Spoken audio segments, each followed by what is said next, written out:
हो नाही करता करता फायनली शेवटी घेतलंच. बघू शकता इकडे तनयचे रिॲक्शन पाहून तुम्हाला समजलंच असेल. कोणती तरी वस्तू आहे ती त्याच्या आवडीची आहे. इकडे ऑनलाईन त्याचं जे घड्याळ आहे तर ते आलं होतं आणि रिसीव झालं होतं. तर वरून त्याने पिक्चर पाहूनच समजलं की त्याला त्याचं वॉच आलेलं आहे आणि खूप सुंदर असं वॉच होतं. तर त्याला केबल पण होते चार्जिंगसाठी.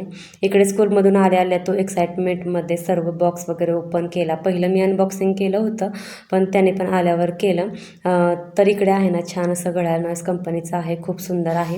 तर हे घड्याळ फ्लिपकार्टवरून मागवलेलं आहे, ऑनलाईन आहे आणि किंमत याची ₹999 आहे.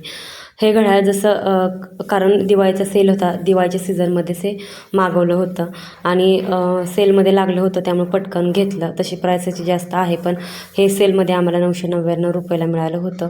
आता तुम्ही म्हणाल हे स्कूलमध्ये घालून जाणार का? नाही, स्कूलमध्ये फक्त बाहेर जाताना घालून जाणार आणि कधी-कधी जर मला पाहिजे असेल तर मी पण घालू शकते. असं हे घड्याळ सुंदर आहे.